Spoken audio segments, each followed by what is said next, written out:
3-year anniversary of me moving to New York. Woo! Transplants, yes, they're great. And after 3 years, I've come to realize that I will never have the title of New Yorker. Like, I can't give myself that title. I'm constantly trying to beat the gentrifier allegations, so I will never be a New Yorker. And I have come to terms with that, yes. 3 years ago, my best friend John and I moved from Indianapolis, Indiana, to New York City, yes. And no one took the move harder than my mother, yes. I remember we packed up the U-Haul, locked it, and my mom was literally in the corner, like, sobbing, just like, my baby is leaving. I'm just like, oh my God. I was like, Mommy, it's clearly okay. The phone is right there. Just give me a call. It's fine. So yes, and then I have a really big, I'm a very big mama's boy. I love my mom. We chat every Tuesday. That is our day. And she always stressed the importance of, you know, having open dialogue with her children. Like, she always wanted to make sure that we could always come to her with everything. And, like, always had an open door policy. And I was like, oh, this is great. Until my mom is literally blowing up my phone asking me if I've gotten the monkeypox vaccine yet. And she was literally like on the phone like, Terrence, don't you be fucking nobody until you get that vaccine, okay? And I mean both doses. Yes, 3 years with you all, 3 years. I got my first boyfriend and during 3 years, yes. He was Brazilian. Swept me off my feet. He's an artist, singer, songwriter, teaching me about Brazilian culture, you know. I'm learning Portuguese, over here talking like some El Falo Portuguese. Yes, eating feijoada. It was great, it was great. Until we broke up. Yeah, we broke up.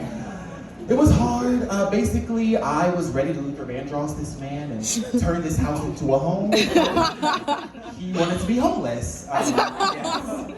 And since he was my first breakup, I've learned that everyone deals with breakups differently. Like my ex, he dealt with the breakup by writing an entire EP about me and releasing it on Apple Music and Spotify. You can imagine my face when I woke up one day to see him post, I thought you would be the last. My new EP dropping next week. I literally was like, I just got out of the shower, applying shea butter to my face, listening to some Solange, and all of a sudden I got this track. Like, what the fuck? My best friend and I listened to the EP in real time, and there was this song where he was basically saying that we were basically never going to get back together. And I remember there was this line where he was like, I miss the way you were learning Portuguese. And I said, Jacob, call the police. Send in the secret motherfucking service. Bitch, where the fuck is Barbara Walters? Because I have a deadline 2020 exclusive special for you right now because I can't do this right now. So, yes, and you know, since he was my first breakup, I dealt with the breakup by taking back shots in the corner of the Eagle. Straight people, that means I've been fucking a lot. One guy, I went over to his place. He was British. He lives in this beautiful duplex in Bushwick. He's this executive at this advertising agency. I was like, oh shit, she's in my bag. What did I steal? I walk in and he goes, I did a few lines of coke before you got here. Is that okay? And I didn't know what coke jaw was at the moment. At that time, and I literally was like, is your jaw okay? And then it had registered to me that he was like coked out. So I literally said, I gotta go put my laundry in the dryer. I know it's 2 a.m., but yeah, I can't do this. So yeah, don't do drugs, dear. Another guy, I went over to his place. He's Colombian, and he had shared with me that he had just moved to New York from Colombia, and he said that he didn't speak any English, only Spanish. And I said, oh, that's perfect. I work in a restaurant. They all speak Spanish to me. Juanito has been giving me the lingo for this exact moment. So I go into his place, and I'm like, quiero leche en mi culo? He said, sí. And I said, dame el pene. It was fine. It was really fine. One of the more recent experiences I had was with this guy. He was very DL, and I really don't discriminate against DL men. Like, some of the finest black men are DL, y'all.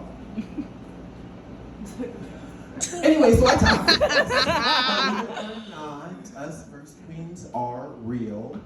And after we had gotten done creating the zygote,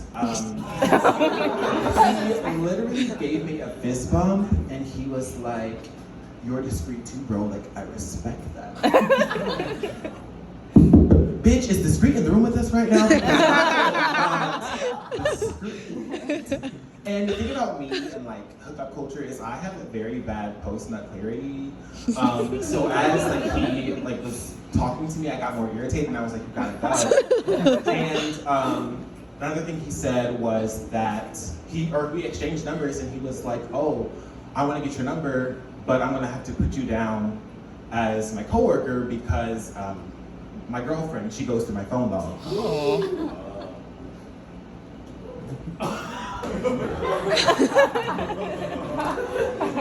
Nigga, what the fuck did you just say?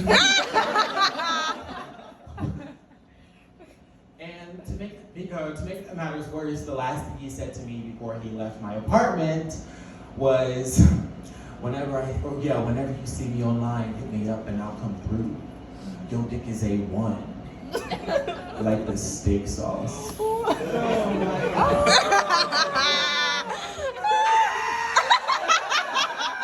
Oh my God. So that's literally how I got the nickname T-Bone.